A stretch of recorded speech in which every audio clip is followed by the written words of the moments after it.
All right. Well, hello and welcome, my dear friends. I am Kodiak Broncos. Welcome to a Sunday night edition of Denver Broncos Tonight.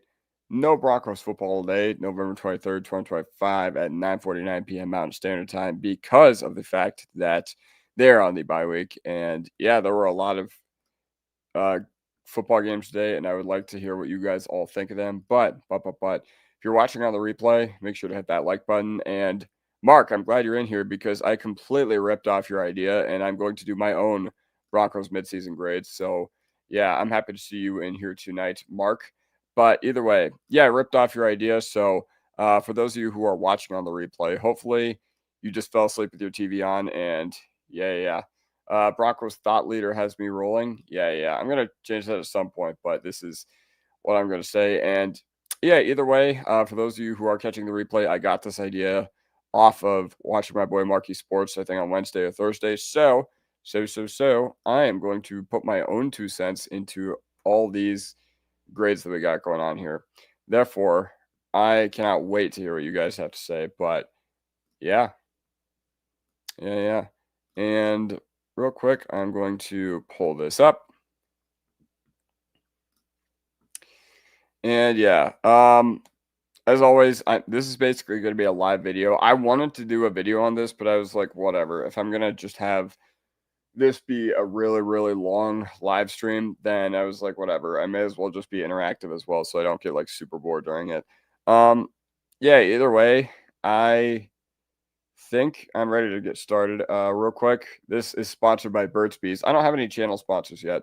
I wish Burt's Bees would sponsor me, but yeah, I don't know.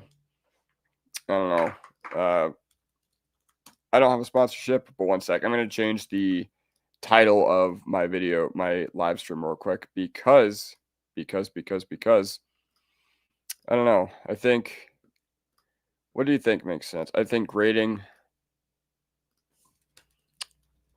maybe grading every Broncos player thus far.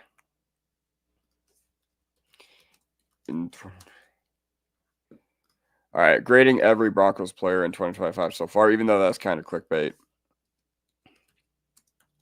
Player. Okay, I am ready to get started. So, always look forward to seeing you guys in the vertical stream too. The vertical stream always brings in the interesting commenters. So, let me know what you guys think in the comment section down below. Last thing I'm going to do, move my camera over there just a little bit, and let's get started. So, I'm going to be going with our quarterback because quarterback is the most important position in professional sports. Quarterback is the one that requires the most mental processing. It's the hardest one to get right in professional sports. So, basically, here's what I have to say about Bo Nix so far. Um, Once again, we are not 9-2 without him, but I don't think he's played that well. I honestly don't think he's played that well throughout this year. I've just been expecting more. To tell you the truth, I've been expecting more. I think a lot of the issues with this offense have largely 70% I would put on the quarterback. And, it's really painful because outside of the Cincinnati and outside of the uh, Dallas game and outside of the Chiefs game, for the most part, offense has been a big struggle this year. Now, obviously, we've come alive in the fourth quarter, and obviously, we've won the games that we needed to. So you cannot forego that if you are grading Bo Nix. And that was an important part of my eval. I was like, all right, this guy, he's winning us the games, but they don't have to look that painful. But like I said, every other game had built-in excuses. Like, the Jets, we were in London, and every international game, no matter how good one team or the other was this year, every international game was one score, and every international game was ugly. So I can excuse the Jets' performance, whatever, especially because we started out really well on the offensive side of the ball. But, yo, what's up, Oliver? Cool to see you back in here again. Yeah, I liked what you had to say about Utah on the timeline. All that stuff was pretty cool. If we don't win the Super Bowl this year, it will most likely be because Bo doesn't play well in the playoffs. I wouldn't go that far yet. Like, there's still a lot of areas. There's still a lot of time for him to correct what's gone wrong. Um, but I wouldn't make that conjecture yet. But yeah, once again, Bo Nix, the game-winning drives heavily factor into my grades because Bo Nix has delivered in all of them. And once again, it is okay to have expected more this season from Bo Nix, but it's all about perspective. Okay. It just depends on what you look for. Okay. Are you looking for a guy who has improved since his rookie year? Because in my opinion, I don't think he has, at least to the extent that I was expecting. Like I said, if you had told me that we were 9-2 before the year began, I think I would have expected a lot more from our quarterback. But Bo Nix has the clutch gene. And honestly, that might be the most important thing here because, once he gets it all figured out, I think we're going to be really, really hard to stop on the offensive side of the ball. And I think the Chiefs game was a little glimpse on what to see because last year we played our best football on the offensive side of the ball after the mini bye. Okay. December was not as good as October and November after the mini bye, but it was still pretty good. So, yeah. And the thing that's, once again, it's all about perspective because you could look at Bo Nix and be like, most college starts ever. How is he still, developing? You could look at Bo Nix and be like, how does he still have all these mechanical issues after whatever? And that's fine and that's valid, but it's all about perspective. It just depends on what you value. And for me, I don't know, the game winning drives are a big thing here because it shows that even when things have not gone well on the offensive side of the ball this year, that the team is still together, that nobody's panicking. And ultimately, that's what's going to get us far in January. Mark said, I'm expecting a very consistent and efficient final 6 games from Bo. I am too. The reason I'm expecting that is because, like I said, I made a video a couple days ago and talked about how he played his best ball after the bye week. So, yeah, either way, that's big. Either way, I don't have too many thoughts about Bo. Like, I think everybody's going to grade this differently. Like, there are some people who are literally going to be like, well, the only thing that matters is winning. We have one of the best records in the NFL, A or A plus or whatever. There are some people that are just going to be like, well, throughout the games, it's been bad. And once again, mine is just a mix of both. And I think, when I was watching Mark's video on this, he also factored in all those game-winning drives. And, I'm factoring in that we have not seen much improvement in my opinion. And honestly, we've seen regression in a lot of areas. And the disheartening thing to me is that we were an explosive passing attack last year. I don't know where that's gone. But once again, I don't know. This is just fun. It just depends on what you value. And I think it will click. I think it will click. Nix is doing everything he needs to.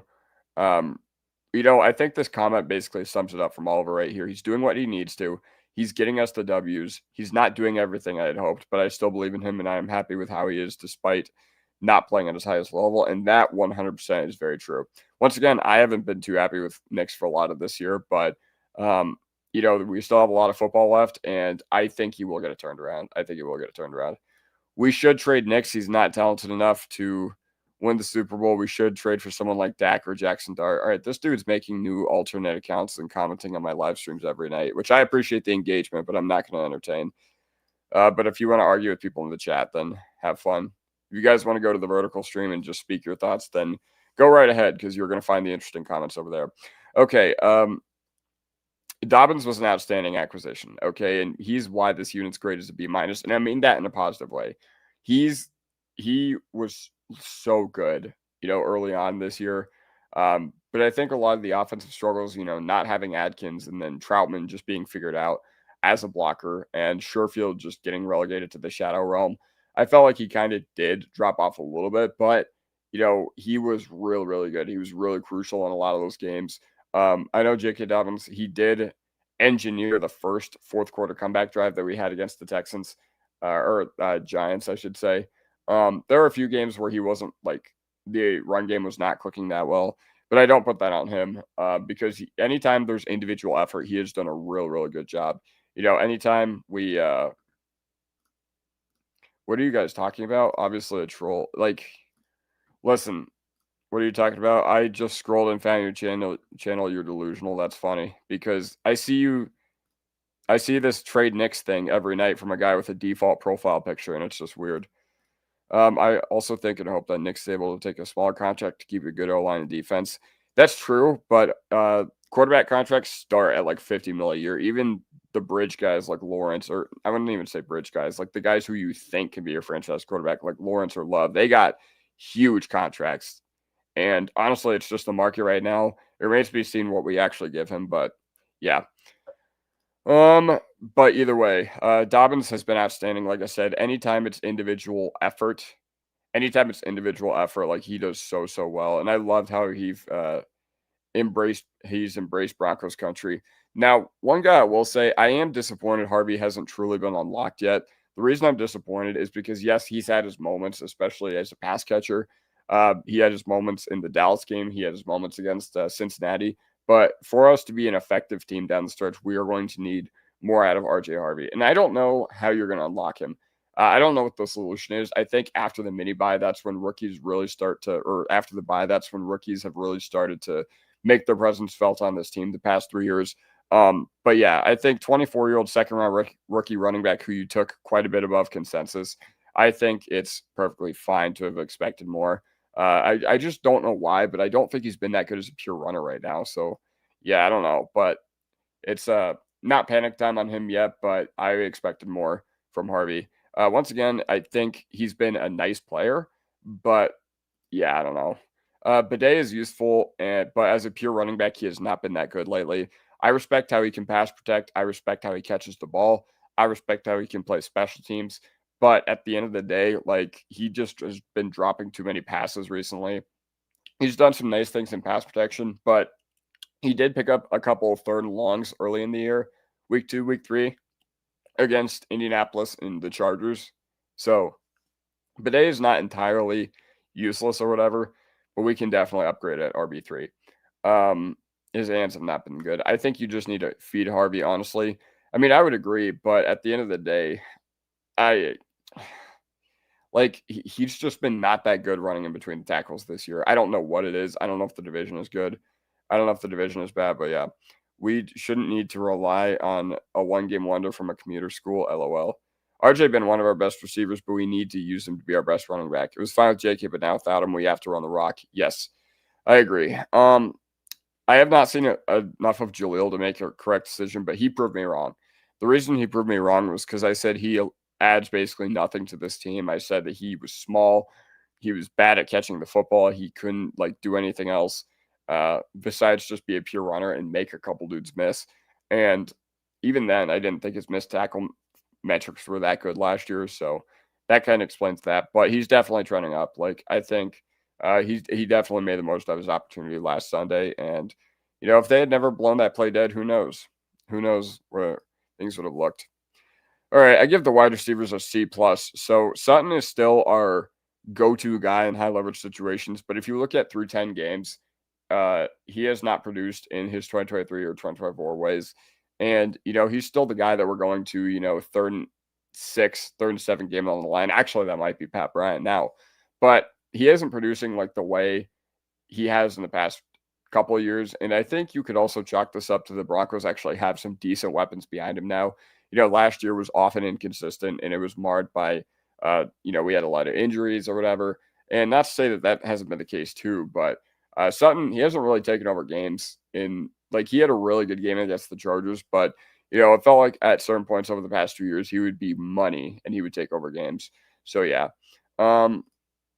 All right, brother, I got an early morning tomorrow. When do you stream next? I'm going to stream tomorrow night, but you can always catch this on the replay on my channel. So yeah. Exactly. Sutton still makes those WTF catches, bro, but he'll let you down on those easy firsts on second down. Yeah, I agree. Actually, I haven't remembered much of that this year. I remember the easy first on letting him down on the easy first. He always seems to open the games with a drop or whatever. But the WTF catches, I don't think we've seen that in his game this year. That's the thing. I don't remember when he's done that, but either way, yeah, no, he hasn't produced in the way of 2022 or 3 or 2024. And that's fine. I don't want us funneling our offense through him because he's not a guy that I think we should. He still is a lower tier wide receiver 1. Definitely probably the most borderline wide receiver 1 in the NFL, in my opinion. But yeah, I don't know. I haven't seen a lot of those miraculous sideline catches to bail out our team. And part of it is because we have more options on the offensive side of the ball yet, but still. He hasn't been disappointing per se, but once again, I think if this team really wants to make a run, he'll have to step up. Troy Franklin has been an interesting experience as a wide receiver too so far because, he is the most targeted player on the team. And I can't say he's not earning those targets, but sometimes it is painful. Sometimes it feels like I'm watching Marquez Valdez-Scantling out there with how bad he is at tracking the ball, with the fact that he has bad hands sometimes. But then he'll just make a clutch play, the one against the Chiefs that ices the game. And yeah, like he has grown from last year to this year, but he is leading the team in targets. And I think something you guys will not even believe is that he has as many targets as Jackson Smith and Jigba or whatever. Troy Franklin, this is not a made-up stat, but coming into this week, Troy Franklin had as many targets as Jackson Smith and Jigba today. The NFL's receiving yards leader. And yes, I know that it's not fair to compare him to one of the best wide receivers in football right now, but statistically, one has 800 more yards than the other. Once again, Franklin is not earning his targets, but he has been a really, really interesting experience at wide receiver too. It's a volatile thing, and banking on him was always going to be risky. He is a 4th-round pick for a reason. He was not like this. Wide receiver room has not had a bunch of capital invested into it, but we have drafted a bunch of guys. It's not like we've used our 1st-round pick on wideouts or anything, but I get why the team wanted to give Franklin the opportunity this upcoming year. And not to say that they were wrong for doing so, but it's been an interesting experience. That's just all I can put it. Sometimes it's fun. Sometimes it's not so fun. First half against the Chiefs, not so fun. Second half, very fun. Once Pat Bryant gets as many or more targets than Franklin, you'll see a major upgrade. I think you're right. Because Troy Franklin legitimately might have the worst hand-eye coordination I've ever seen from an athlete. And it's crazy that he's separating at such an elite level, and then he's making a tough play, and then I'm just like, what? This feels like Gabe Davis all over again. Bo also doesn't throw some BS at the sideline for Sutton to figure out how to catch like Wilson. This is true, but Sutton was still making those pretty good plays last year, I would say. But I get what you're saying. Marvin Mims, I love the explosiveness. Unfortunately, the short and intermediate route tree hasn't developed. He just is a guy who's best as being deployed as a gadget player, and he's an elite special teamer. So he provides a lot as a member to our team. He doesn't provide a whole lot as an actual receiver. Pat Bryant, great rookie year so far, and he always makes the play when it's come to him. I think somebody tweeted it out, Zach Bye. I think he said that he is one of the highest floor rookie wide receivers he's ever seen. That's pretty incredible for a guy that they took very far above consensus according to mocks, because Sean Payton, he has great hands. He is able to get open. He's much faster than his 4.6 time, and he blocks his tail off, or at least he has the propensity and the effort to block his tail off, and that's completely fine. That's what you want from your wide receiver. And yeah, overall, Mark, you were right. Sean Payton did fall in love with this guy, and I can't say he's wrong. Also, one more thing I forgot to say about Mims.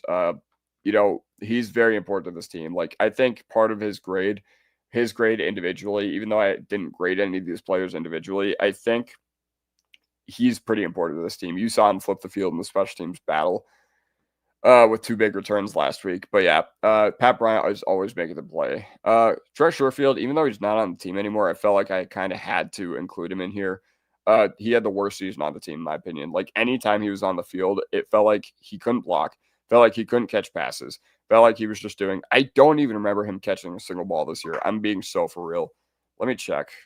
Did Trent Sherfield catch a single ball this year? I remember him getting 1 target against Philly, and that was it. Okay, he caught 1 target against the Eagles for 15 yards. Other than that, this is game log from this year, and I was wondering why I hadn't thought of him being on the field, and it's because he hasn't really been on the field. And I wish they had snap count on this. But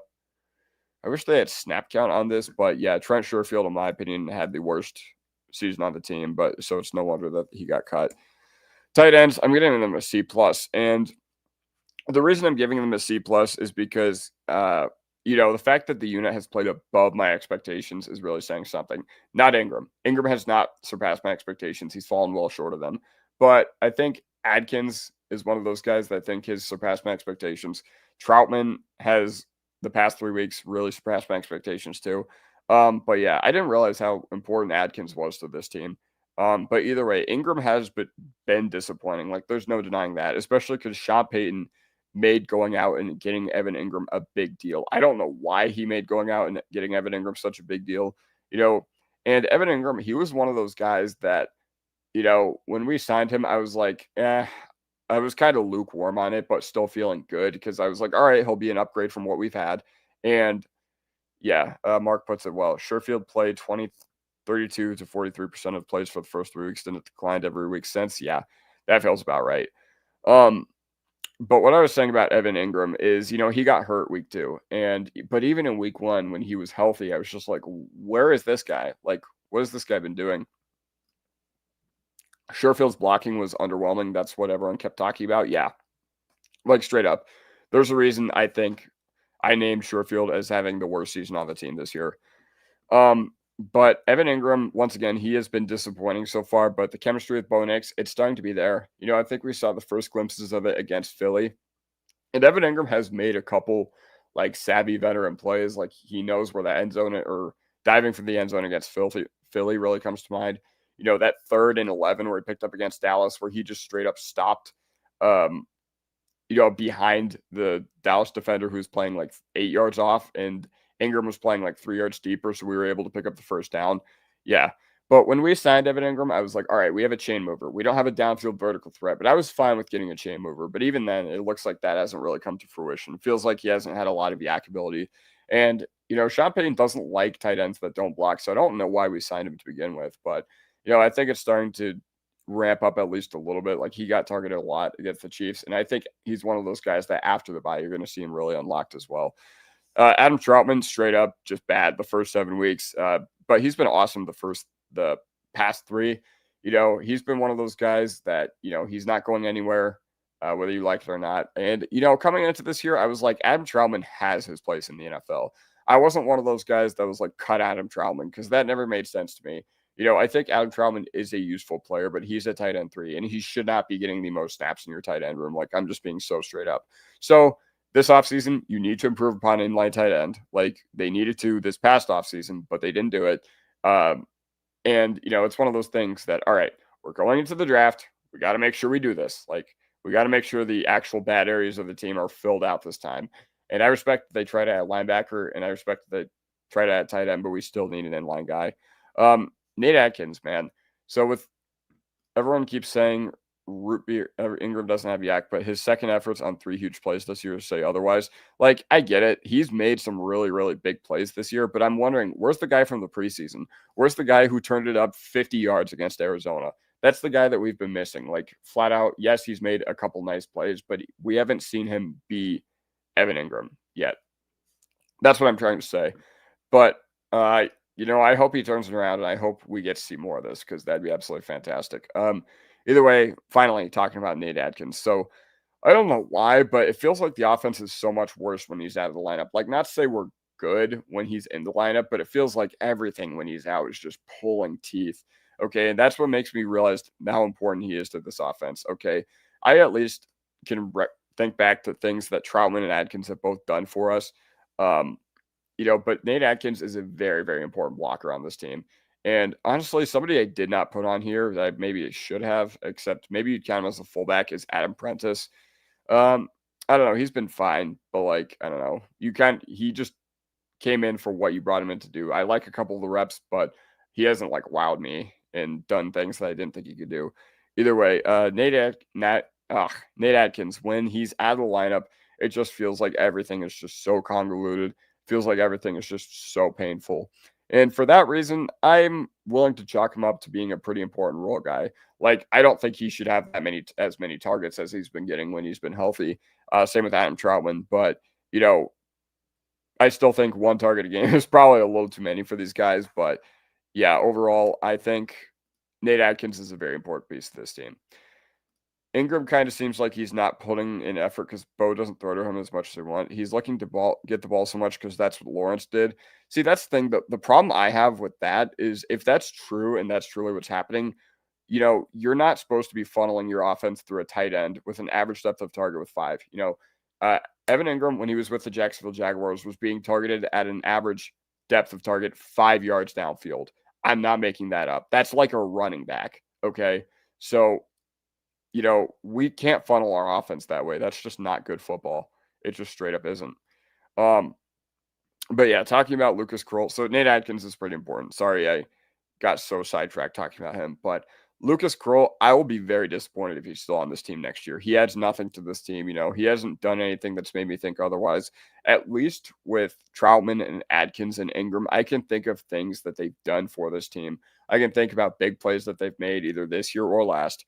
And I think that they all have their place in the NFL, whether we like it or not with Troutman. Troutman, I think, is a great tight end 3, but once again, he should not be leading the room in snap share. But yeah, Lucas Kroll, he adds nothing to this team. Like, we need an upgrade next year. We need an upgrade in free agency. We need an upgrade or the draft. I'd be completely fine with either. But the reality of the situation is Lucas Kroll probably should not have made this team this year. The fact that he made this team says more about the quality of our tight ends more than it does about him actually being good at football, which is not the case. So yeah, I will be disappointed if Kroll's still on this team next year. Offensive line, I'm giving this an A-. All right. I know a lot of people say that, well, the offensive line is not actually that good at pass protection. The offensive line benefits from having Bo Nix, who senses pressure really well. The offensive line benefits from, a screen-heavy game plan. And the counter argument I will say to that is if you look at any Broncos metric in pure drop-back situations, so not talking about screens, not talking about, play action even, I don't think. The Broncos are number 1 in pretty much every area. That includes pass block win rate, which fine. If you don't like pass block win rate or you don't like the win rates, which I mean, honestly, I don't as well. They grade out very well in pretty much everything else. And that says more to me about the quality of the offensive line. Now, I still don't think the run blocking is like top tier, but I think it's good enough. I wouldn't even say good enough. I think it's been good. And the penalties have been absolutely absurd this year. But at the end of the day, like, I think a lot of the penalties have been due to the tight ends that are, brought into block as well. And the reality of the situation is you have 4 out of 5 guys who are playing at a great level, and that includes your third string left guard. Okay, the only guy who's not playing at a great level is Wattenberg, and even he has made a lot of strides, even with the bad snaps. Yo, what's up, Roan? Yeah. I really like Adkins. I agree that Adkins is the glue guy, which is funny because outside of football, people say he's not a good guy. I don't think he's necessarily a good guy, but one of my really good friends had a really bad experience with him coming into his store. Yeah, but either way, so we have 4 out of 5 guys who are playing at a great level, and that includes your third string left guard. Your third string left guard, Alex Palczewski, in my opinion, has filled in very, very well. Second year in a row that he's filled in for a starter on this offensive line and done very, very well. Okay, and Palczewski has his place on this team, but as a 6th offensive lineman, he's a phenomenal backup, but I think that's where he's best. Okay, he's been really, really good. But I don't think, because of the fact that you can play him everywhere, I don't think you forego adding an offensive lineman in the draft or paying one in free agency if you decide to move on from Ben Powers. Once again, Wattenberg, I said was much improved from weeks 1 through 4, but jury's still out if he's a long-term solution, okay? Felt like early on in the season we were seeing him get beat a lot and just not give effort on some real run plays, but he's picked it up. He, in my opinion, has picked it up really high. Really well. The snaps still need to be figured out, but yeah, Root Beer Adkins strikes again, indeed. Garrett Bowles, I'm straight up best player on the team this year, like no joke. Very strong case for protector of the year. I think it ultimately goes to Penei Sewell because Sewell is, he has the name recognition and whatever, but Garrett Bowles is a very strong case for it. And in my opinion, I don't even think he's allowed some pressures, but I don't think he's allowed a single sack yet. And a lot of people say, well, Bo does a really good job at avoiding sacks and avoiding pressure, and I guess. But at the end of the day, in pure dropback situations, this offensive line grades out as good as anyone. Number 1 in the league at pretty much every position except for center. So, yeah, that's why I give him an A-. Like, once again, you can talk about the penalties. You can do whatever. How do we feel about trading for Dameon Pierce? Well, we could still sign him off the Chiefs practice squad if we really wanted him. Miners, I felt like, I had this thought about a week ago, or 2 weeks ago. I felt like Quinn had not been Quinn this year, but, the random illness explains a lot, but the highs for him are really high. Like, I felt like he had a phenomenal game against the Chiefs. I felt like at certain points this year, he's done really, really well. And, you look at games like against the Jets, you look at games, I'm trying to think, there was another game, I think against the Chargers, I did not think he played that well, but most of the time he's up for the challenge. And when he is up for the challenge, you're getting an all-pro guard, like just straight up, and you're getting one of the best in football. Once again, the highs are really high, but the random illness explains a lot. So it's kind of crazy what he's been dealing with and the fact that nobody even knew it. And it just goes to show you that guys are dealing with stuff that we will never hear about. We'll never even catch wind of it, especially just being fans and not being in the building. So, yeah, that's a little interesting. But either way, McGlinchey, I'm also really happy with how he's done this year as well. The reason I'm happy with how McGlinchey has done this year is because he's not prone to a bad game, or he's not immune to a bad game. All right. I think Buffalo wildcard, he played really bad. I think week 1 against Tennessee, he did not play very well either. But ever since then, we don't have to think about right tackle. And that just proves to me that I think he's done really, really well, even against the tough assignments this year. I think Karlaftis got his, wins against the run or whatever, but pure pass protection, I think he held up very well. McGlinchey held up very well. And then against the Cowboys, pass rush, absolutely non-existent, even with Ezraku, beating him on 1 rep. I'm trying to think, against the Raiders straight up had no pass rush against us. Even with Max Crosby, Max Crosby was still making his plays or whatever, but he had no pressure against us. And McGlinchey deserves a lot of that credit as well. Now, I don't think he had his best game against the Giants, but before McGlinchey, we were the Cleveland Browns of right tackles, straight up. I remember the days of Donald Stevenson, Menelik Watson, and just the most pathetic right tackle competitions. Ty Sombrello. All those guys were so bad. All those guys were literally so terrible. And, it's fantastic that our offensive line looks the way it does now. So I give them an A-. All right. It's halftime. And before I do that, before I show you guys and talk about the defensive side of the ball, I want to show you guys something that I worked on. I put a lot of time into it, so it would mean the world to me if you guys would check this video out. It would mean the world to me if you guys would check this video out, the one I posted about Vance Joseph. It's documentary style. It's me talking about how Vance Joseph ultimately became one of the best coordinators in football. So Joseph, if you want to, whatever, check this out. It's documentary style. I'll give you guys a little sneak peek about what it looks like. Hold on. I'm going to like my own video. Guys, never be the plan B guy. But either way, I'm taking a little break to just plug my video. And yeah, overall, I'm going to take a little sip of water too. This is just a little sneak peek of what it's about, what it's going to look like when you guys are ultimately watching this. Talks about his time in CU, talks about his time with Miami, talks about his time with Houston, San Francisco, getting fired here as a head coach, going to Arizona, kind of redeeming himself. And yeah, so ultimately, if you guys would do me a huge favor and either like or comment on it, thank you, Hydramo. I appreciate it. Pale interference, yeah. Logan, I appreciate the hell out of you, man. Especially seeing you every night. Oh, hell yeah. I watched that before I clicked on the live. That's awesome. It always makes me feel really good when guys say they like my stuff. But yeah, so I'm plugging that back to our featured program right here. If you guys have not checked that out already, after I'm done with this live, go ahead and check that out. So, water break. Make sure you all hydrate.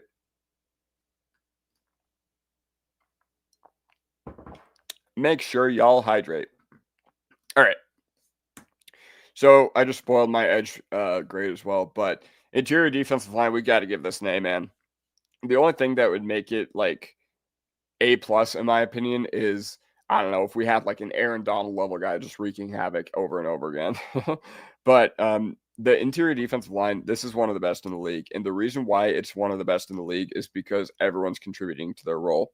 Allen, we are not the same team without Zach Allen. We straight up just aren't. We saw what happened last year when we did not have Zach Allen against the Raiders. And our defensive line and our pass rush, ultimately, it wasn't the same unit. But in my opinion, he's what makes this whole D work. He's what's eating up the assignments so that JFM can do his thing on the one-on-one and third downs. He's the one that's, doing his assignments so that Nick Benito can come from his side and, ultimately beat the edge because interior offensive lines respect Zach Allen that much. Most quarterback hits in the league, I think most pressures from the interior defensive line spot in the league. And yes, you could say that a lot of that is because of volume, but he plays at a very, very high level. For whatever reason, PFF absolutely hates him. But for the guys who actually watch the films Zach Allen is always disruptive. And in my opinion, this team is not what it is today without Zach Allen. So, yeah, I think he's just been flat out the defensive MVP. I don't know his stats. Like, I'm not a stats guy. I genuinely can't tell you how many sacks we have. I can't tell you anything or whatever, but about any individual player stats. But just from watching the games, I can tell you that Zach Allen is, in my opinion, our most impactful piece on the defensive side of the ball. Zach Allen is my go. I'm gonna need that 99 jersey. So tough. I've actually thought about this since I've been collecting a lot of college gear lately. Like, I got this Oregon shirt from one of the stores really close to me, Rally House down there in Littleton. I kind of want to get a Zach Allen BC jersey. I feel like that'd be really tough. But either way, talk about John Franklin Myers. Man, I hope we can extend him. I really, really hope we extend JFM. He's a pass rushing specialist who remains disruptive against the run. JFM also wins his one-on-ones. Like, I don't know. I just can't explain it, but it feels so good to have JFM. It feels so good to have those guys on the interior because it just makes the whole job of the defense that much easier. Even the guys like Nick Benito and Jonathan Cooper, like, yes, those guys are fantastic individually, but I truly don't believe they'd be having the success they've been having without having an interior that can push the pocket. And Allen JFM can really do that. Also, DJ Jones and Awazarike play their positions so well. DJ Jones is a smart guy. He's a captain. And he honestly, what I think sets him apart on the field is his brain. I feel like he's able to recognize where the run is going even before the running back can. And that's something that makes him really, really valuable on the defensive line, in my opinion. And Awazarike, like, man, oh man. I can't believe Enyi Awazarike has had the season he's had. He's straight up just our biggest offensive lineman, 6'5", 320. And not only can he give you nice run defense, like I think that's his primary role, but man, I feel like a couple times this year he's been able to rush the passer when given the opportunity too. But yeah, if we extend JFM, what does that say about Savion Jones? Is that a wasted pick? No. And the reason I'm going to say no is because slightly above average kind of details my point here. This is where Broncos depth really stands out. Plus, trenches is never a bad idea. Like, Savion Jones isn't contributing this year, but it's not because he's bad. It's just because we have so many guys in front of him. Now, if we had nobody in front of him and he was still a game day inactive, I'd be like, all right, well, how much does he suck? But Savion Jones in limited sample has been pretty good. Even though he hasn't really shown a whole lot in the regular season, once again, I'll chalk that up to him just being, raw, not really been given the trust by the coaching staff because ultimately he was a third-round rookie, and this coaching staff still keeps a leash on those guys and really doesn't play them in roles if they're not forced to. But yeah, so the interior defensive line has been really good. And also, I want to talk about Malcolm Roach. That's another guy that I really want us to extend, okay? This run defense, you saw it against the Colts without Malcolm Roach. You saw what the Chiefs were able to do. In my opinion, I think if we were able to have Malcolm Roach for that game, I think it turns out very differently. And yeah, that's just how I'm feeling about that. So yeah, Malcolm Roach has been really, really big for our defense. And all these guys have. The interior defensive line is one of the best in the NFL. Now, edge rushing, holy cow. Benito has ascended into one of the game's very best, and he is even better than last year.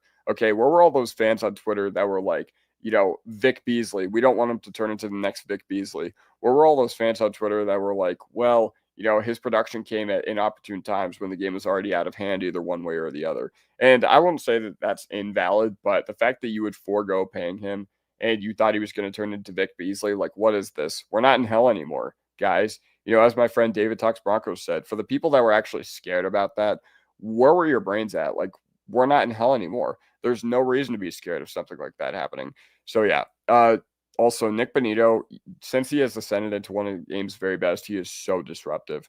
Okay, Benito and Cooper are both number 1 and number 3, respectively, in the NFL at generating quick pressures, and that I think is really, really help this defense really go to the next level. Because if you can get pressure off the bat like that, then you are doing so much right. And it's going to be so hard for opposing offenses to play offense against you or whatever.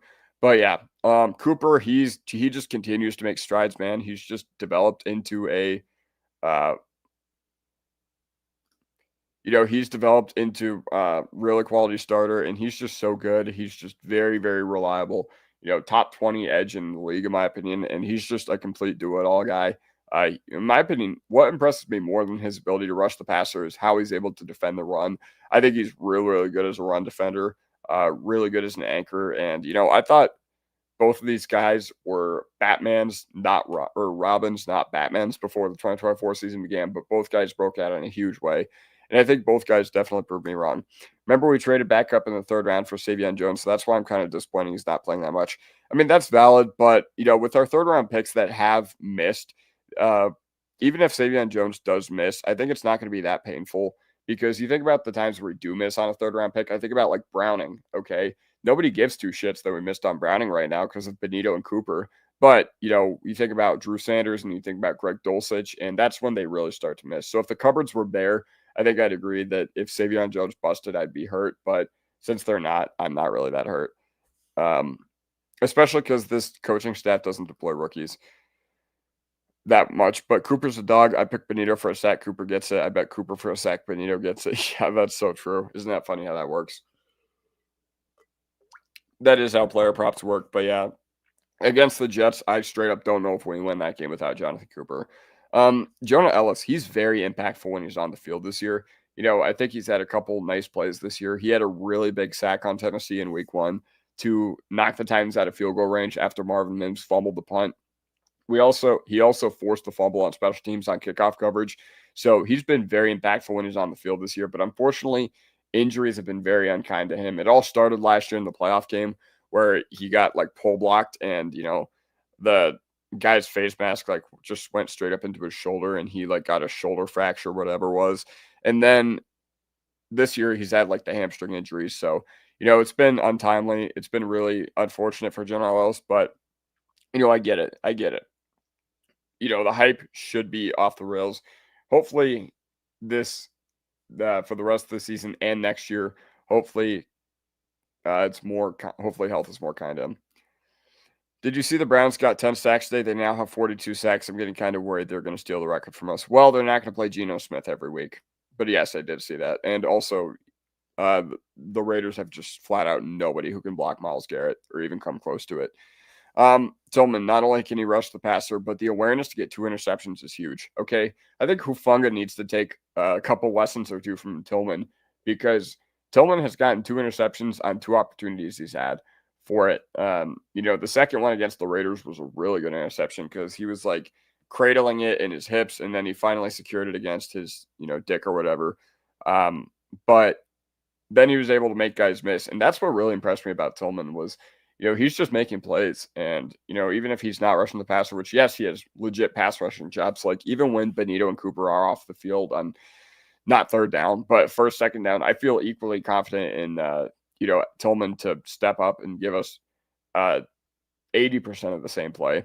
So, yeah. But I give Tillman a lot of props for his coverage. And also, he looks like he's 300, but he's actually like 250. So that's crazy. But Q Robinson, this is one where you really, really saw the benefits against the Chiefs. The reason you saw the benefits was because Jonah Ellis was out that game. And what Q Robinson do? Q Robinson had an enormous sack on 3rd and 1 to get the Chiefs back, or to help them not sustain the drive that they needed to going into the second half. So, yeah.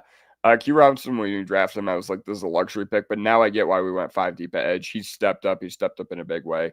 And as long as he's not late running onto the field, I think, it's nowhere to go but up for him. So, yeah, I liked the fact that we did go 5 deep at edge, but I think our defensive depth is set for next offseason. All right. Inside linebacker, I'm going to give this a B, but I think a lot of this is mainly weighted because of Surtain. Like, we've basically deployed these 3 guys all year long. We haven't seen a whole lot of linebackers outside of them. Like, I'm not counting Karene Reed or Garrett Wallow in here, or Jordan Taylor or whatever that guy's name is. But, yeah, overall, Singleton, he was a guy that coming into this year I was not big on. You guys probably knew that. If you saw any of my content from July, August, September, I was like, this guy's bad. I was like, I don't know why we kept him. He is a 31, 32-year-old linebacker coming off an ACL tear, so it shouldn't have been, even in the cards for him to be a starter. But, I get why they only added 1 inside linebacker, because I think they were banking on the health of Drew Sanders, but Drew Sanders doesn't exist. Like, until we see him again, I refuse to believe that he exists. But, yeah, in the offseason, I didn't understand why the team kept Alex Singleton, especially for the cap hit they did, but I get why they did it now. Okay, first of all, being the green dot means something. No matter how bad I think he's played, like, I think being the green dot means something, and he is a monumental culture piece. I'm talking monumental. Okay, he is one of the captains he's one of the leaders of this team. He's one of the captains of this team. And it's no surprise. Like, he bleeds orange and blue. He is such an amazing human in the community. Hi, Cobra. Great to see you here tonight. Yeah, overall, I didn't like. So Singleton has been bad in coverage this year, but he's always been that guy. Okay, when he's not asked to cover, he's been much better. And Sternad, straight up, slightly above average, said it for me. He's been an enormous revelation for this defense, and the late blooming has helped us so much. He's been huge in big games. This was his first chance to do the green dot. This was his first chance to be on the field as an every down linebacker against the Chiefs. Felt like he passed with flying colors. Like, he had an amazing sequence in the fourth quarter where I think it was the second to last Kansas City drive where we made them go 3 and out. We made them go 3 and out in both of their final drives, but the second to last one I thought was really, really impressive by Sternad. Okay. And yeah, he just continues to have huge moments in big games, and that's fantastic. He's been an enormous revelation for this defense, and I'm really proud of him because last year I felt like he was a key liability down the stretch. I felt like him and Barton were just picked on over and over again against the Bengals, against the Chargers, against the Bills. So I was like, I didn't really like, do you know McMillan's first game? I'm trying to think. My guess is week 5 or week 6, 2021 against the Packers, or 2023 against the Packers. Or no, Thursday Night Football that year against the Chiefs. I'm trying to think. Either way, that was good question. I think that was me trying to test my memory. But the first game I remember him really, really showing out and me noticing him was the week 8-9 game against the Chiefs that year where we finally beat them. But Sternad has been an enormous revelation for this defense. Like, Sternad, he just does nothing except make plays, and he's a cheap guy on a cheap contract. I genuinely think he's a starter in this league somewhere next year. Could it be with us? I'm not entirely sure, but he has developed so much. He's developed every year of his career. And for a guy that was supposed to be like an exclusive special teamer, he was thrust into action last year, and I was like, all right, I get he was thrown into a tough situation. He was never supposed to be on the field this much. So I kind of gave him a lot of leeway. I gave him a lot of leeway when I graded him and when I talked about him last year, because I was just like, all right, even though you got picked on against Gesicki and against the Chargers, I was like, I forgive you, Justin Sternad. But this year, there are no holes in this game. Like, he's good as a run stopper. Feels like he's been really good in coverage too. So yeah.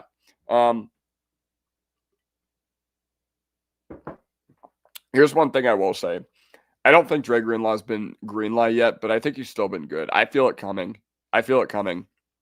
Yo, David, what's good? Doing some live grades on every Broncos unit thus far. After I talk about Greenlaw, I'll just recap all my grades for all the late joiners. So Greenlaw hasn't been.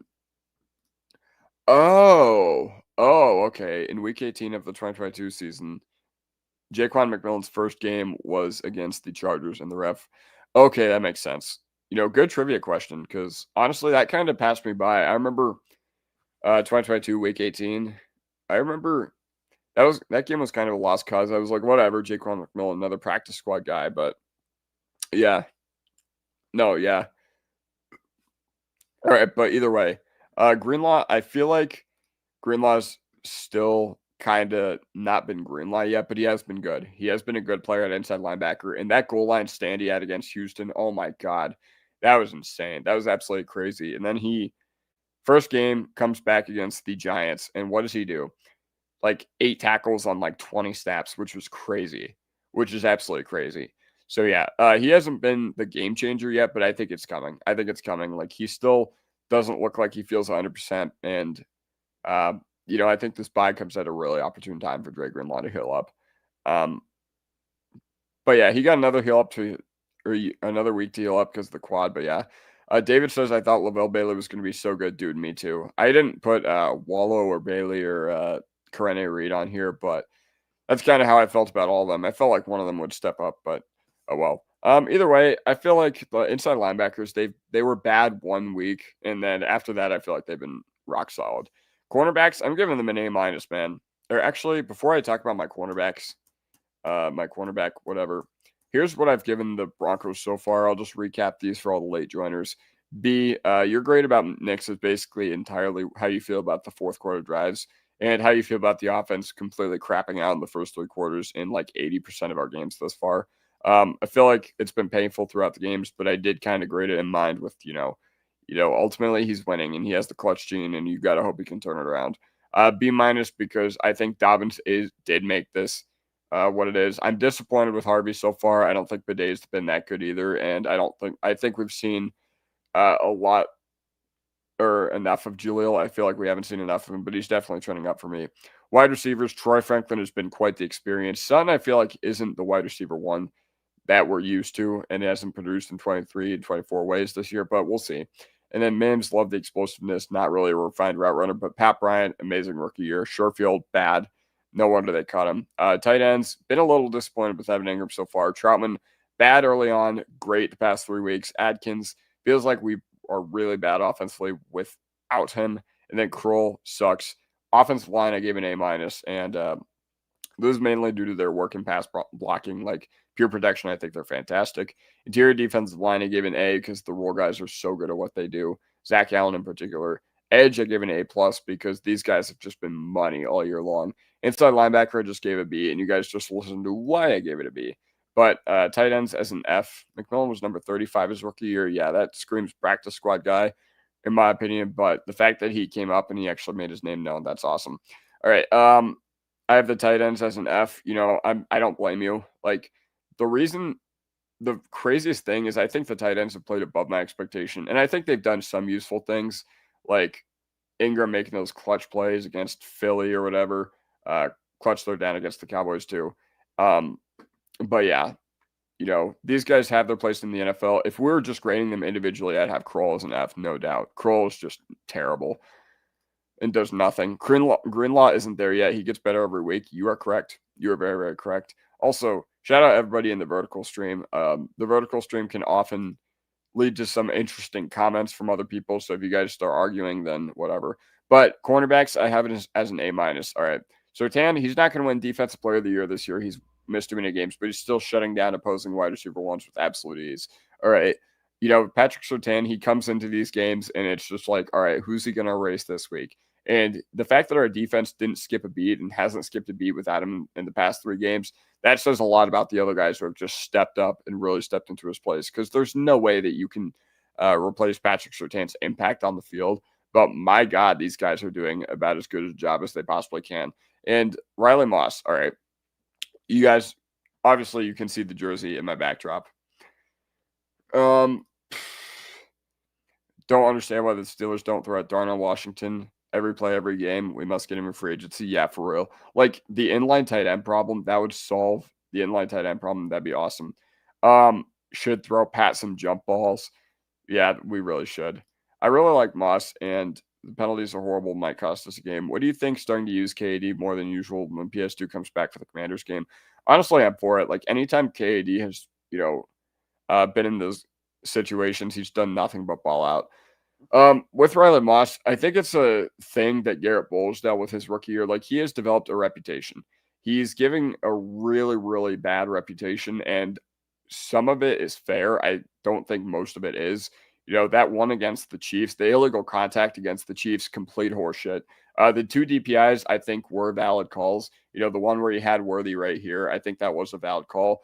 The one on Hollywood, I'm just like, you can't put yourself in a position to have that called on you. The Giants game, that was absolute horseshit. The second one against the Cowboys on CD on the same red zone sequence, that was absolute horseshit. So I feel like this is a lot of what Bulls dealt with his rookie year, where it's just, singling him out. And this is blatant discrimination by the NFL. It's blatant discrimination by the league office because they don't want to see white corners succeed. All right. They want one white corner to succeed and one white corner to succeed only, and it's Cooper DeJean.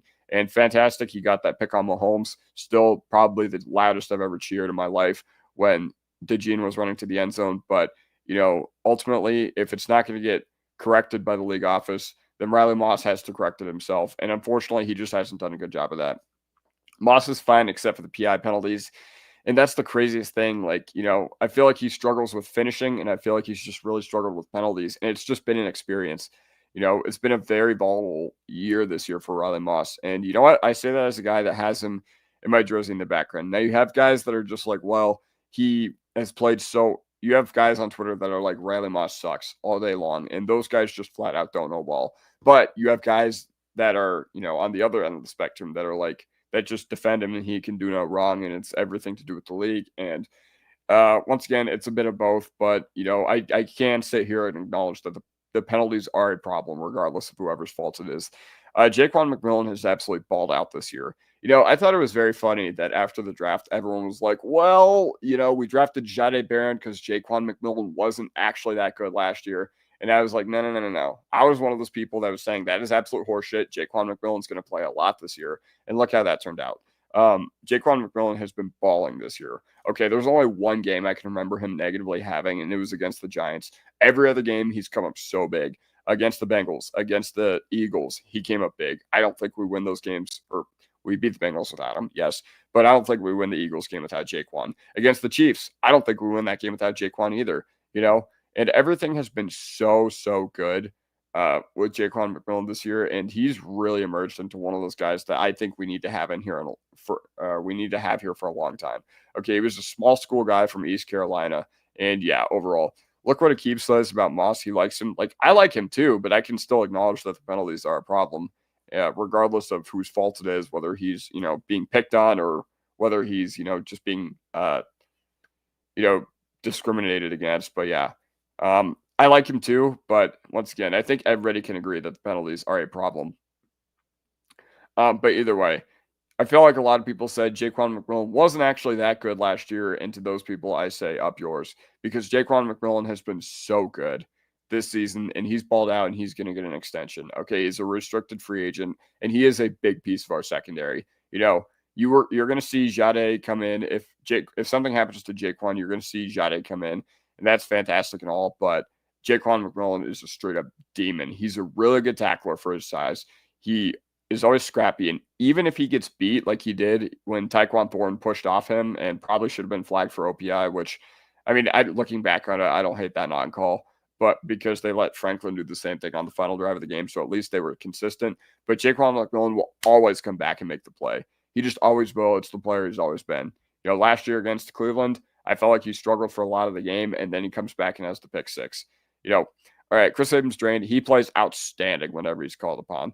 Okay, I think about last year when he got his first opportunity when Riley went down, or when we threw Levi Wallace out of the game, and we were just like, all right. And then Chris Abrams-Drain was a big reason why I think we were able to clamp down Cleveland and why that pick six ultimately happened.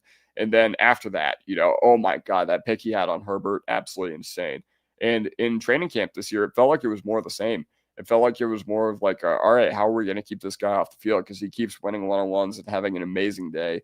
And yeah, that's just how I felt about Chris Abrams-Drain. He plays so amazing whenever he's called upon. I felt like against the Chiefs, he had a really good day. Against the Chiefs, he had an awesome game because Rashee Rice, they tested Chris Abrams-Drain once that I saw. And yeah, didn't go very well. He knocked the ball out of Rashee Rice's hands on contested catch situations. And Rashee's like 6'2". Rashee's not a small guy. Chris Abrams-Drain is 5'10".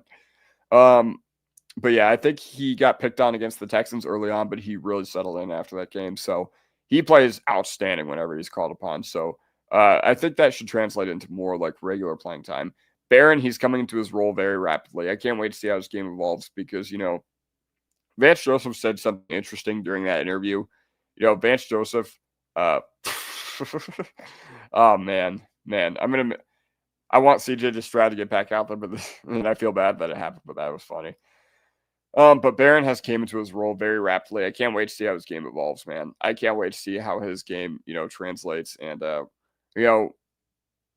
a lot of the times over the past 2 weeks, it feels like Vance Joseph has been putting him in more outside positions. And he said, this is where your traits have to activate.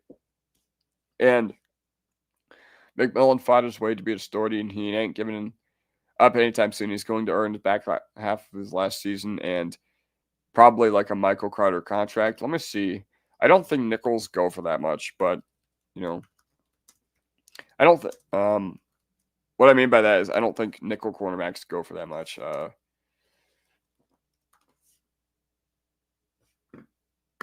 Yeah, this is more than fair for Jaquan McMillan.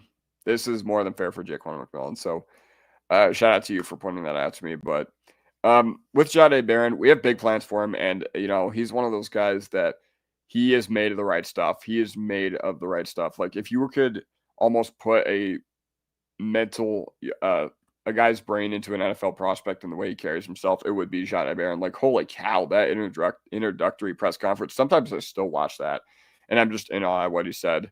But yeah, I can't wait to see how his game evolves. I really can't wait to see how everything uh, moves, and he's really developed as a tight end eraser. Now, Kelsey did get his against him last week. Kelsey did have his passes, but for the most part, I felt whenever he was lined up on Barron, they were shifting him away from Barron. So yeah. Safeties, I'm giving these guys an A plus. Okay. The reason I'm giving them an A plus is because I like that we have brought up Barron along slowly. He's only going to get better. You are correct. You are very, very correct. He is only going to get better. But Talanoa Hufanga, this upgrade from PJ Locke is why our defense went from great to elite. Okay. Talanoa Hufanga is why our defense is elite this year, in my opinion, because, we had 10 of these same starters, or I should say 9 of these same starters on our defense last year. One of the two was Talanoa Hufanga coming in for PJ Locke, and this is why our defense went from great to elite.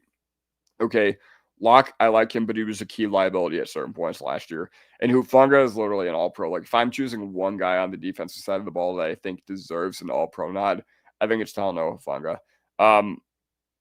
It's just so crazy that, there's so many teams that he could have signed with and so many teams that could have used these services of an all-pro safety. And that's fantastic.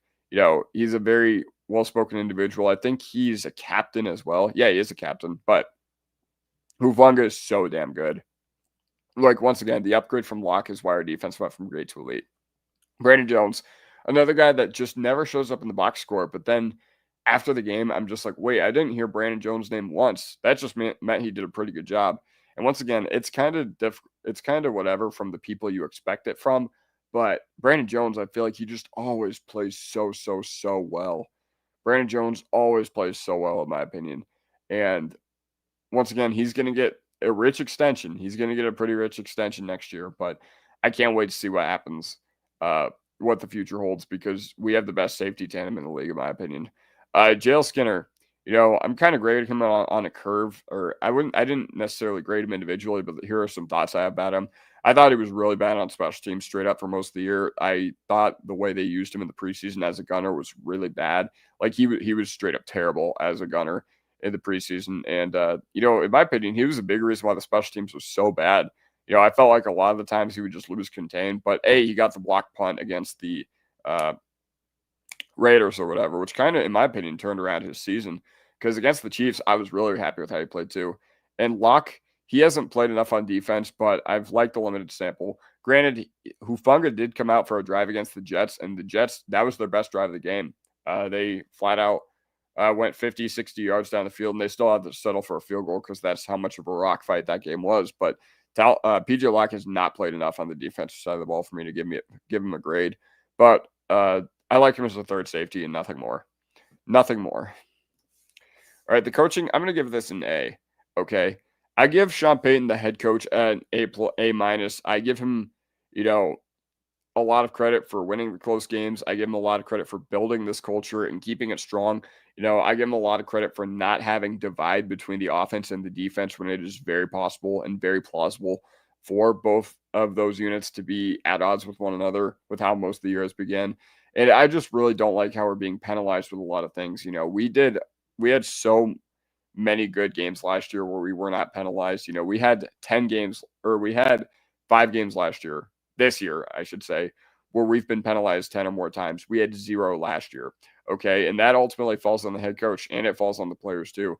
Falls on the head coach for not instilling discipline. And Sean Payton, the offensive coordinator, I give him a B plus. I have not been that impressed for a lot of the year. I think the play calling is fine, besides a few wacky things like the Harvey pass and the Sutton pass. I think those things have been fine, or outside of those things, I think the play calling's been fine. I think a lot of the play calling issues people have are too many screens. And I think that's an easy cop out when, Sean Payton is just doing whatever. and doing his best and trying to get guys in positions where they should be good. Because just because something's a screen doesn't mean it's intrinsically a bad play call. But here's what I will say. We're also just too dysfunctional at times on the offensive side of the ball. A lot of times we've been late getting subs in, late getting plays in. We've been struggling to sustain drives. Like the fact that Crawshaw's punted more than any other guy in the NFL this year, that's ridiculous. So I do blame Sean Payton for that. Now, granted, I blame Bo Nix for a lot of the offense's failures this year, but I also uh, do not fault, or Sean Payton is not blameless for that, in my opinion.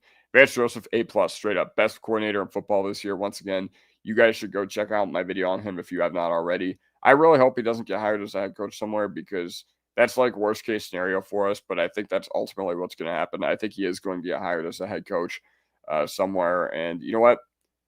Best case scenario for him, I love the fact that he has another chance, or he's going to earn another chance in the NFL to be a head coach because honestly, he deserves it. He deserves it more than anyone. But um, he just does so well. Guys love playing for him, and he's going to be a hot commodity. Mark Schlereth had already talked about Tennessee, potentially being interested in hiring his services. And Darren Rizzi, this one's up and down. Like, there's no reason the special team should be as bad as it is. But I think he deserves credit for the Lutz breakout because honestly, the past 2 seasons, I felt like Lutz has kind of been a nothing burger. I was like, all right, he's a guy who will hit it from 50, and that's kind of it. And I didn't think Rizzi was doing that good of a job. Like, straight up, I think against the Houston Texans, we had too many issues on the special teams by the special teams unit. Or I feel like even going past that, we've had the special teams unit make noise every game this year, whether it's been good or bad. And, the good's obviously been fantastic. The good's been great. The good's been walk-off field goals, big punt returns. But there have been a couple games where we legitimately could have lost because our special teams were putting us in bad positions. We have Jim Leonard up next for defensive coordinator. That is very, very true. I'm excited to see how Leonard does if Vance Joseph does move on, but it's no guarantee that Leonard would be as good as Vance Joseph. But yeah, I get what you're saying. I'm excited about Leonard too. If Vance leaves, I hope it's to go to the NFC. I agree, but I don't think he's getting the Giants job, unfortunately. But yeah, the special teams coverage, the kicking coverage has left a lot to be desired. And overall, those are my grades. Those are my grades for the team this year. So I'm going to recap everything. Once again, you guys have probably heard me talk about these, extensively. So I'm just going to flip through these. And if you guys have any other thoughts, then please, please, please let me know. If you guys agree with anything, disagree with anything, then I'm curious to see what you guys have to say. But yeah, overall, that's how I'm feeling about that. I've been at this for an hour, 7 minutes, so it's time for me to full screen my face. And it's time for this to just be a much more interactive show. Once again, I am going to plug this thing that I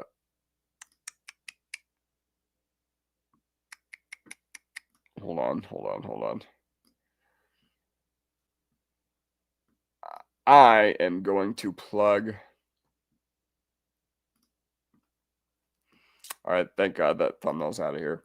All right, I'm gonna plug my video, my Vance Joseph video. I know I already plugged it once, but please, please, please check that out. I put so much time and effort into it.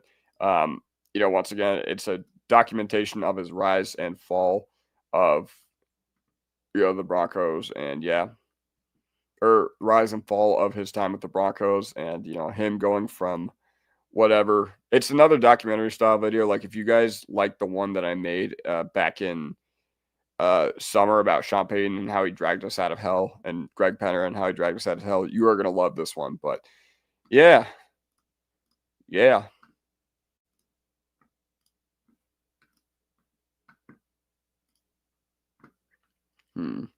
Let's see what the chat's saying. All right, I'm going to show comments on stage now because all right, Broncos mailbag. Let's do it. I don't know how long I'm going to go for. I feel pretty good, but I don't know. You guys came to watch me do every Broncos great or whatever, or every Broncos whatever.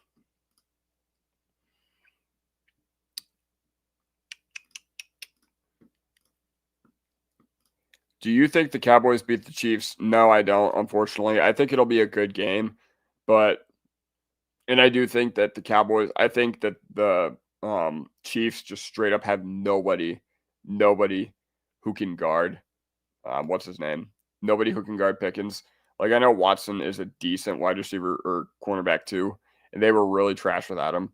But yeah, I think they're gonna give him a good effort. But the Cowboys defense is just so fucking bad. It's just so bad. Do you have any major takeaways from this week of football? First of all, the Raiders fired Chip Kelly, so that's a big takeaway from this week of football. I do have a major takeaway, and it's that talking about our competition specifically in the AFC, the Colts, I'm not scared of them, straight up. Like, they should have won that game against the Chiefs, and they just straight up didn't. So that tells me that they're not ready to win big games with Shane Steichen and Daniel Jones. And yeah, overall, they had a really good chance to do something there. And yeah. Do I have any other takeaways? I mean, the Patriots may have lost Will Campbell and Jared Wilson. They're two interior offensive linemen who are rookies for a decent amount of time. Like, I think those guys it's probably not long term, because we probably would have heard by now if these guys like were expected to have season-ending injuries. But I'm not scared of the Patriots if Campbell and Wilson are not active for the playoffs, because that offensive line was giving up a lot of sacks with those guys, and they've, whatever. Raiders fired Chip Kelly. Yes, they did. Well, the Cowboys beat the Eagles today. That is very true. That is very true, and I hope the Cowboys can get another big win over the Chiefs too. That'd be absolutely fantastic for us. And Jacksonville won, which is huge. That is huge. We need Jacksonville to keep winning to knock the Chiefs down the standings. Cowboys did beat the Eagles, and once again, Pickens is just him, man. And also, I really like Brian Schottenheimer. Like, I know a lot of people were not happy when that hire was made, but yeah. Did you watch the end of the Jags game? Yeah, I did. I don't know why in such a rock fight you don't just take the points there. And then also the pass they had to Tim Patrick, I'm like, what is that? The pass they had to Tim Patrick where Tim Patrick wasn't even looking for it. Like, that falls on Tim Patrick, but you also got to coach better and be like, yo, Tim Patrick, these are the sticks. Look for the football. Chip Kelly was getting paid $6 million a year for some reason. My guess why he was getting paid $6 million a year, it was because of the talent that he had at Ohio State last year with Carnell Tate, Emeka Egbuka, what's that one guy's name? Jeremiah Smith, Trevion Henderson, and Quinshon Judkins. That's why I think he was getting paid $6 million a year. And it's funny because the Raiders, they're one of the only organizations that I've ever seen with that make moves with money in mind. Like, apparently when they traded Khalil Mack back in 2018, it's because they didn't have enough money to do so, and they didn't have enough to put in escrow for a guaranteed contract. So yeah. Kelly is trash. Yeah, he's not an NFL coach, straight up. Like, I know the offensive line is bad, but if you can't make it work with Bowers and Jetty, you're probably not an NFL coach. Like, just straight up. I like Shoddy too. Yeah, dude. Like, I love those victory speeches he has. Like, they are so electric. I love them. I love them so much. Either way, I'm kind of running out of thoughts. So, yeah, the Bears, those are pretty sick. David talks Bears coming soon because you're from Chicago. I hope you had an amazing birthday, David. I know it's November 24th now, but I hope you had an amazing birthday. The Avs and the Blackhawks gave you a heck of a rock fight for your birthday. It was 1-0. It was probably the most entertaining 1-0 game I've ever seen. But yeah, Chip Kelly really is not an NFL coach. Like, he failed in Philly. Even when I was 14 and I wasn't smart like that in football, yeah. Hilameo Makar, yeah. It was so funny because the Avs one goal came off of, like, just the Blackhawks goalie completely misplaying it, who Spencer Knight had an amazing game. Spencer Knight had an amazing game regardless. But either way, can y'all hold on? This is insane. I don't think people are really going to grasp how insane this is, but I'm going to share this anyway.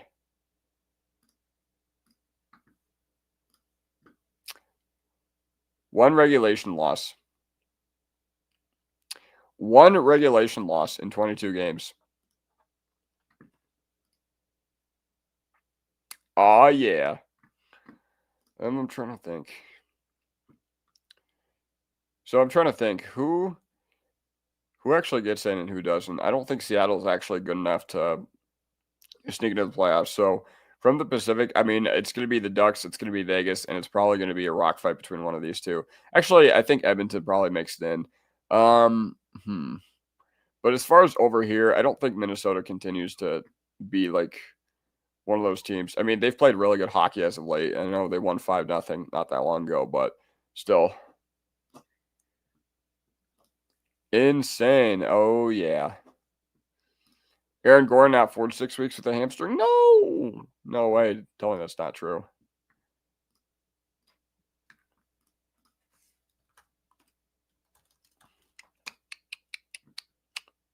Oh no, that's bad. That's bad. Yeah, but either way, I'm out of thoughts when it's come to football. So, um, once again, please, please do me a huge favor and check out this video because I think it'll help the algorithm a lot if people watch that one. And yeah, peace out, David. Always love interacting with you guys in the chat. Roan, Cobra, Cool Billy, you guys have been awesome. Mark, sitting here earlier too. Logan, Hydramo, and then even this troll who pops in every night, and one who keeps saying that we need to trade Bo Nix. The guy who keeps saying we need to trade Bo Nix. I love you because you comment every night and you give me engagement even after I ban your accounts from commenting. Either way, peace out, guys. Y'all have an amazing rest of your night.